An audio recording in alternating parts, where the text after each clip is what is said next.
प्रेतत्व मुक्ति के उपाय।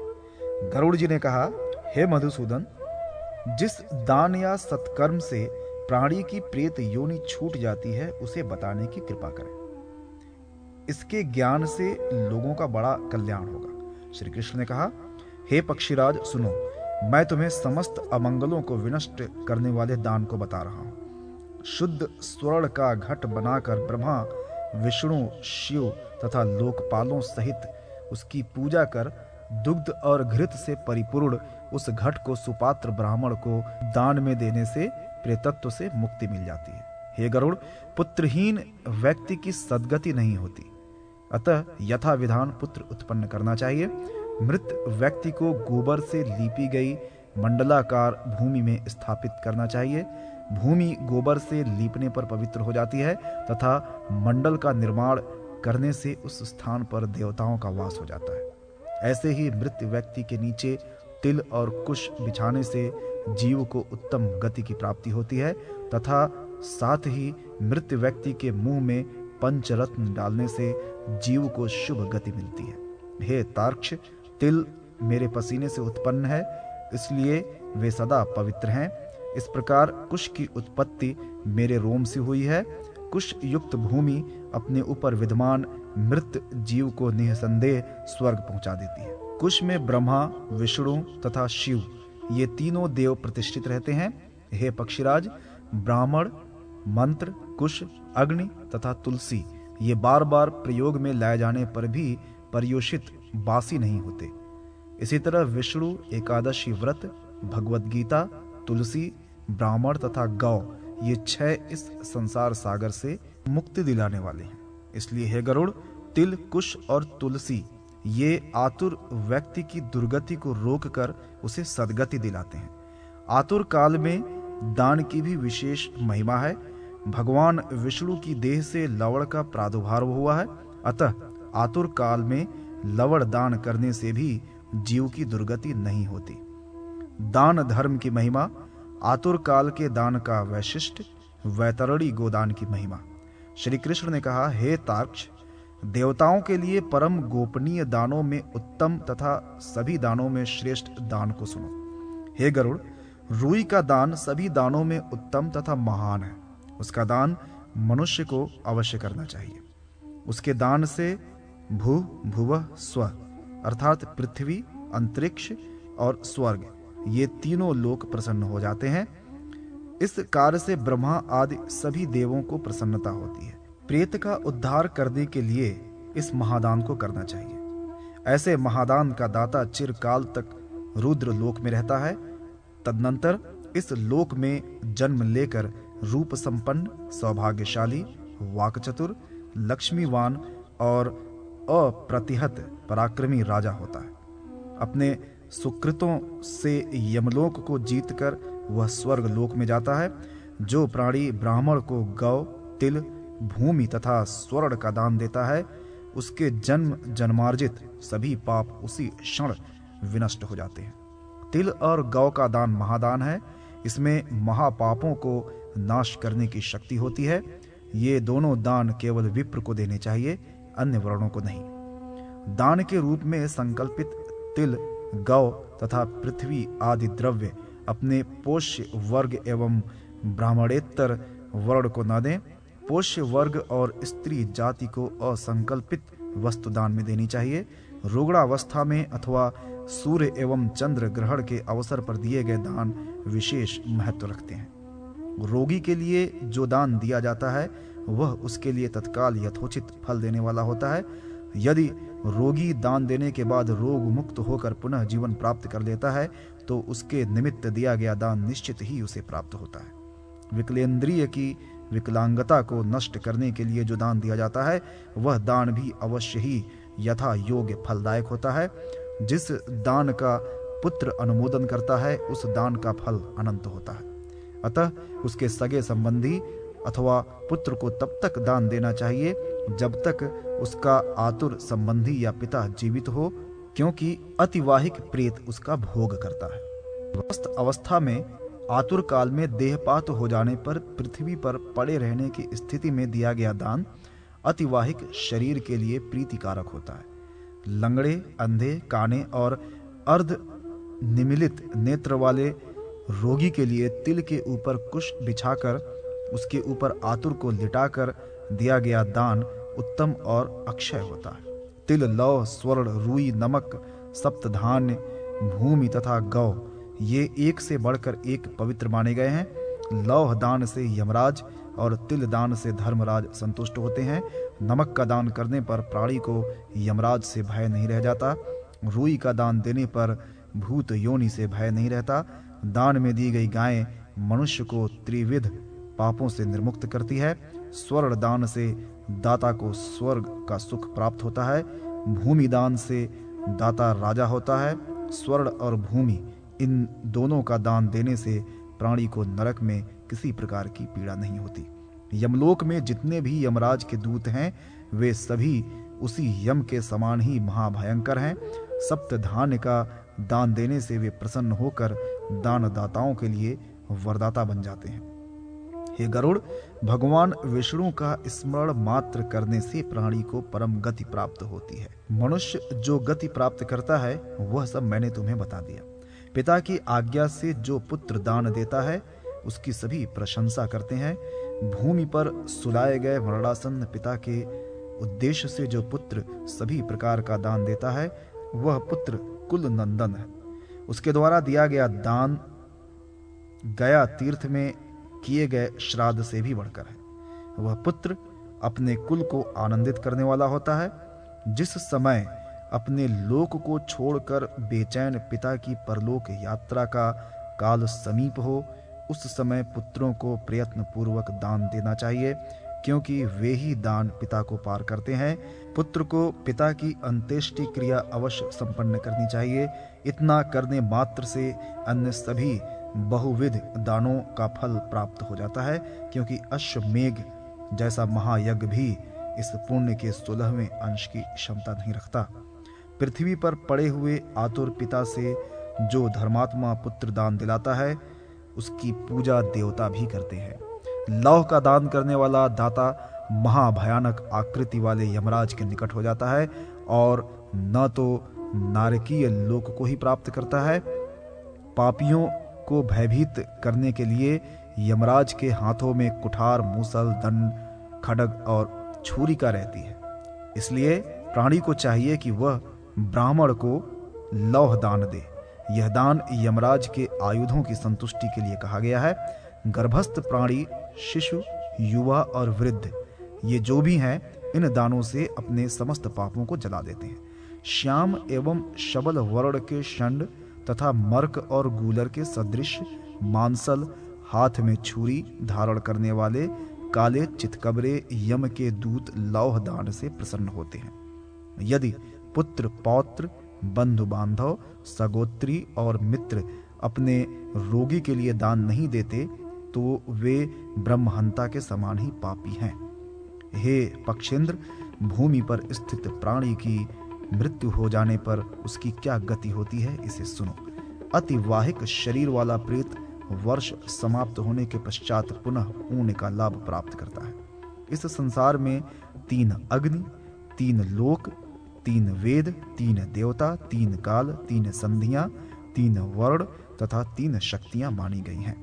मनुष्य के शरीर में पैर से ऊपर कटि प्रांत तक ब्रह्मा निवास करते हैं।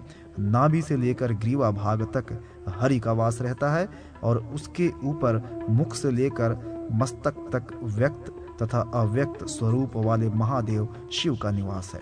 इस प्रकार ब्रह्मा, विष्णु और महेश इनका शरीर में तीनों भाग में अवस्थान है। मैं ही जरायुज, अंडज, स्वेदज और उभिद्यज के शरीरों में प्राण रूप में स्थित रहता हूँ। धर्म, अधर्म, सुख, दुख तथा कृत अकृत में बुद्धि को मैं ही प्रेरित करता हूँ।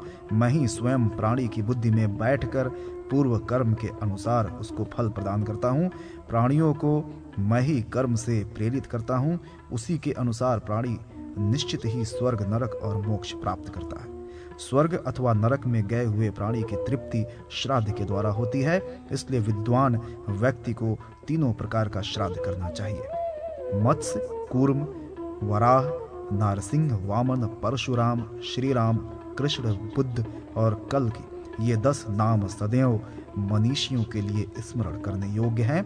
इनका स्मरण करने से स्वर्ग में गए हुए प्राणी सुख का भोग करते हैं और स्वर्ग से पुनः इस लोक में आने पर सुख और धन धान्य से पूर्ण होकर दया, दाक्षिण्य आदि सद्गुणों से भरे रहते हैं। वे पुत्र पौत्र से युक्त और धनाढ्य होकर 100 वर्ष तक जीते हैं। रोगग्रस्त होने पर मनुष्य के लिए दान देना चाहिए और भगवान विष्णु की पूजा करनी या करानी चाहिए। उस समय उसे अष्टाक्षर या द्वादशाक्षर महामंत्र का जप करना चाहिए। श्वेत पुष्प से, धीमे पकाए गए नैवेद्य से, गंध धूप से भगवान विष्णु की पूजा करनी चाहिए तथा श्रुतियों और स्मृतियों में अभिवर्णित स्तुतियों में भगवान विष्णु की स्तुति इस प्रकार करनी चाहिए। विष्णु ही माता है, विष्णु ही पिता है, विष्णु ही अपने स्वजन और बांधव हैं। जहाँ पर मैं विष्णु को नहीं देखता हूँ वहाँ निवास करने से मुझे क्या लाभ। विष्णु जल में है, विष्णु स्थल में है, विष्णु पर्वत की चोटी पर है और विष्णु चारों ओर से माला रूप में घिरी हुई ज्वाला माल से व्याप्त स्थान में अवस्थित है। यह संपूर्ण जगत विष्णुमय है। ब्राह्मण, जल, पृथ्वी आदि जितने भी पदार्थ हैं उन्हें अपना ही स्वरूप समझना चाहिए। इसलिए हे खगेश, किसी भी स्थान पर मनुष्य पूर्व जन्मार्जित पाप पुण्य के अनुसार जिस कर्म को करता है उसका फलदाता मैं ही हूँ। मैं ही की बुद्धि को धर्म में नियुक्त करता हूँ और मुक्ति मैं ही देता हूँ। हे ताक्ष, अंत समय आने पर मनुष्यों का हित करने वाली वैतरणी नदी मानी गई है। उसी के जल से अपने पाप समूह को धोकर प्राणी विष्णु लोक में जाता है।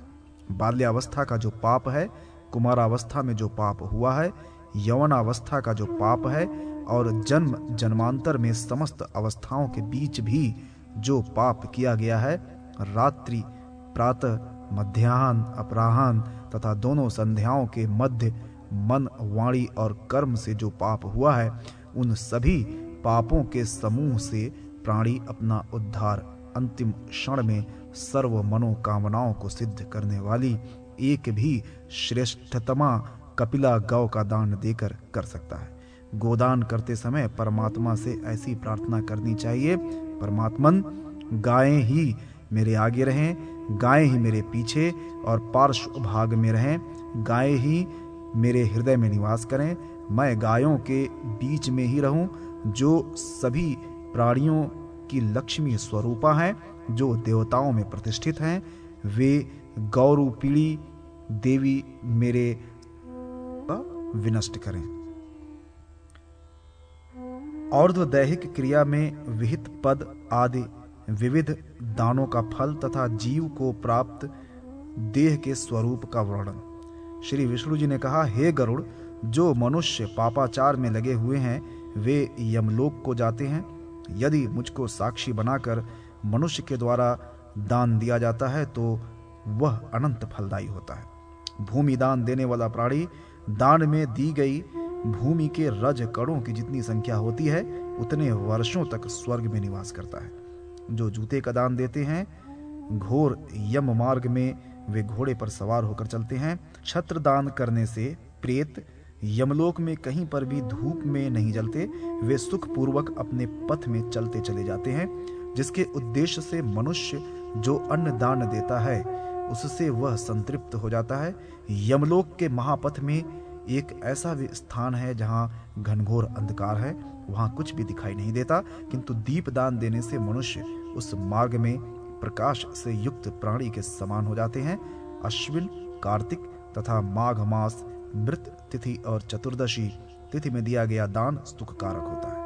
जब तक वर्ष न पूरा हो जाए तब तक प्रतिदिन प्रेत को ऊबड़ खाबड़ मार्ग में सुखपूर्वक गमन कराने की इच्छा से लोगों को दीप दान करना चाहिए। जो मनुष्य दीप दान करता है वो स्वयं प्रकाशमय होकर संसार का पूज्य हो जाता है। वह शुद्धात्मा अपने कुल में धोतित होता है और प्रकाश स्वरूप को प्राप्त करता है। हे खगेश, देवालय में पूर्वाभिमुख, ब्राह्मण के लिए उत्तराभिमुख तथा प्रेत के निमित्त दक्षिणाभिमुख होकर सुस्थिर दीपक का दान जल से संकल्प पूर्वक करना चाहिए। इस संसार में जो सभी प्रकार के उपहारों से युक्त 13 पददान मृत व्यक्ति के लिए तथा जीवित दशा में अपने लिए करता है, वह महान कष्टों से मुक्त होकर महापथ की यात्रा करता है। आसन, पात्र और भोजन जो ब्राह्मण को देता है, वह उसी के पुण्य से सुखपूर्वक खाता पीता हुआ महापथ को पार करता है। कमंडलू का दान देने से प्यासा प्रेत जल प्राप्त करता है। प्रेत का उद्धार करने के लिए एकादशाह को पात्र, वस्त्र, पुष्प तथा अंगूठी का दान देना चाहिए। इसी प्रकार प्रेत का शुभेक्षु बनकर जो पुत्र यथाशक्ति 13 पदों का दान करता है, उससे प्रेत को प्रसन्नता प्राप्त होती है। भोजन, तिल, जलपूर्ण, 13 घट, अंगूठी तथा उत्तरीय एवं अधो वस्त्र का जो दान देता है, उस दान के पुण्य से प्रेत परम गति को प्राप्त करता है। जो अश्व, नौका अथवा हाथी का दान ब्राह्मणों को देता है, वह उसी देय वस्तु की महिमा के अनुसार उन सुखों की प्राप्ति करता है। जो मनुष्य भैंस का दान देता है, वह नाना प्रकार के लोकों में विचरण करता है। यमदूतों के हर्ष वर्धन के लिए तांबुल और पुष्प का दान देना चाहिए। इससे संतुष्ट होकर वे दूत उस प्रेत को कष्ट नहीं देते। प्राणी को यथाशक्ति गौ, भूमि, तिल तथा स्वर्ण का दान अवश्य करना चाहिए, ऐसा मनीषियों ने कहा है। जो व्यक्ति मृत प्राणी के लिए जल से परिपूर्ण मिट्टी का पात्र दान करता है, उसे 16,000 जलपूर्ण पात्र के दान का फल प्राप्त होता है। यमराज के दूत महाक्रोधी, महाभयंकर आकृति वाले, काले तथा पीले वर्ण के हैं। वे वस्त्र दान किए जाने पर मृत प्राणी को यमलोक में कष्ट नहीं देते। तृषा और श्रम से पीड़ित होकर महापथ में आगे बढ़ता हुआ प्रेत अन्न और जल से पूर्ण घट का दान देने से निश्चित ही सुखी हो जाता है। दक्षिणा, अस्त्र, शस्त्र, वस्त्र तथा विष्णु की स्वर्ण प्रतिमा से युक्त शय्या का दान भी ब्राह्मण को देना चाहिए। ऐसा करने से प्रेत योनि का परित्याग कर प्राणी स्वर्ग में देवताओं के साथ प्रसन्नता पूर्वक निवास करता है। हे तार्क्ष, यह अंत्येष्टि कर्म में होने वाला दान मैंने तुमसे कहा। मृत प्राणी अन्य शरीर में कैसे प्रवेश करता है, अब मैं उसको कहूंगा। हे परम, मृत्यु लोक में जन्म लेने वाले प्राणी की मृत्यु निश्चित है। जन्म लेने के लिए अपने अपने धर्म के अनुसार मृत व्यक्ति का श्रद्धातिक कृत्य करना चाहिए। हे खगेश्वर, मरे हुए प्राणियों के मुखमंडल से पहले जीवात्मा वायु का सूक्ष्म रूप धारण करके निकल जाता है। लोगों के नेत्र आदि 9 द्वार, रोम तथा तालुरंध्र से भी जीवात्मा बाहर हो जाता है, किंतु जो पाप हैं उनका जीवात्मा अपान मार्ग से शरीर छोड़ता है। प्राणवायु के निकल जाने पर शरीर पृथ्वी पर वैसे ही गिर पड़ता है जैसे वायु के थपेड़ों से आहत होकर निराधार वृक्ष भूमि पर गिर पड़ता है। मृत्यु के बाद शरीर में स्थित पृथ्वी तत्व पृथ्वी में, जल तत्व जल में, तेजस तत्व तेज में, वायु तत्व वायु में, आकाश तत्व आकाश में तथा सर्वव्यापी आत्म तत्व शिव में लीन हो जाता है। हे तार्क्ष, काम, क्रोध तथा पंचेंद्रियों का समूह शरीर में चोर के समान स्थित कहा गया है। देह में काम, क्रोध तथा अहंकार सहित मन भी रहता है, वही सबका नायक है। पुण्य पाप से संयुक्त होकर काल उसका संहारक बन जाता है। संसार में भोग के लिए योग्य शरीर का निर्माण अपने कर्म के अनुसार होता है। मनुष्य अपने सत्कर्म और दुष्कर्म से दूसरे शरीर में प्रविष्ट होता है। जिस प्रकार पुराने घर के जल जाने पर गृही नए घर में जाकर शरण लेता है, उसी प्रकार यह जीव भी विषयों के साथ पंचेंद्रियों से युक्त 9 द्वार वाले एक शरीर को छोड़कर दूसरे शरीर में आश्रय ग्रहण करता है। शरीर में विद्यमान धातुएं माता पिता से ही प्राप्त हैं। इन्हीं से निर्मित यह शरीर शाष्ट कौशिक कहलाता है। हे गरुड़, शरीर में सभी प्रकार के वायु रहते हैं। मूत्र पुरुष तथा उन्हीं से शरीर में सभी प्रकार के वायु रहते हैं। मूत्र पुरुष तथा उन्हीं के योग से उत्पन्न अन्यान्य व्याधियां रहती हैं। अस्थि, शुक्र तथा स्नायु शरीर के साथ ही जल जाते हैं। हे पक्षिन, सभी प्राणियों के शरीर का विनाश क्रम यही है, इसे मैंने कह दिया। प्राणियों का शरीर कैसा होता है, इसको अब मैं फिर से कह रहा हूँ। हे गरुड़, पुरुष का शरीर छोटी बड़ी नसों से बंधा हुआ एक स्तंभ है, जिसको नीचे से पैर रूपी 2 अन्य स्तंभ धारण किए हैं। पंचेंद्रियों सहित उसमें 9 द्वार हैं। सांसारिक विषयों से युक्त एवं काम क्रोध से बेचैन जीव इसी शरीर में रहता है। राग द्वेष से व्याप्त यह शरीर तृष्णा का, फिर से कर लीजिए, लोभों से भरे हुए जीव का यह शरीर पुर है। यही स्थिति सभी शरीरों की है। इसी शरीर में सभी देवता और 14 लोक स्थित है। जो लोग अपने को नहीं पहचानते वे पशु के समान माने गए हैं। हे पक्षीराज, इस प्रकार ऊपर बताई गई प्रक्रिया से निर्मित शरीर का वर्णन मैंने किया। सृष्टि में 84 लाख योनियां बताई गई हैं, जो उभयज, एक सेकंड, और जरायुज इन 4 मुख्य भागों में विभक्त